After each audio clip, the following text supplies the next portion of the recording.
जीवन में बे किसने नहीं देखा। मृत्यु का बे, अपनों के चले जाने का बे, असफलता का बे, हिंसा का बे। हम जानते हैं कि इस बे या डर के कारण हमारी मति मारी जाती है, बुद्धि चकरा जाती है, हम उचित निर्णय नहीं कर पाते और अंत में जिस बात का डर होता है हम स्वयं उसे सच कर देते हैं। हम जीवन भर बे या डर से लड़ते रहते हैं, किंतु बे से छूटने का कोई उपाय नहीं मिलता। किंतु क्या हमने डर के विषय में विचार किया है? डर वास्तव में क्या है?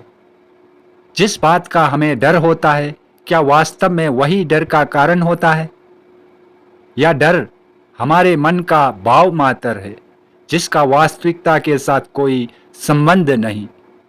डर सदा ही भविष्य से लगता है, भविष्य में कुछ अनुचित या अघटित ना हो जाए, जीवन का स्वरूप कहीं बिगड़ ना जाए, यही होता है ना डर। और भविष्य तो सदा ही अनजान रहता है, इसलिए हम कभी वास्तव में डर से छूट ही नहीं पाते, कभी निर्भय हो ही नहीं पाते। वे हमारे अज्ञान का परिणाम है। क्या ये सच नहीं?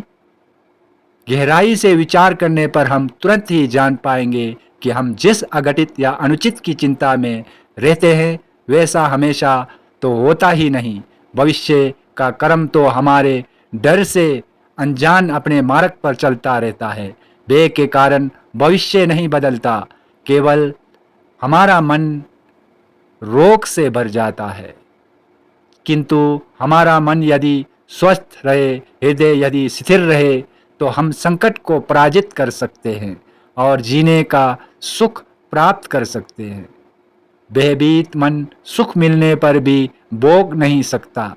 जिस क्षण हमें ज्ञान हो जाता है कि भविष्य पर हमारा अंकुश नहीं किंतु अपने मन पर अवश्य अंकुश है, उसी क्षण हम भय को पराजित करके निर्भय हो सकते हैं।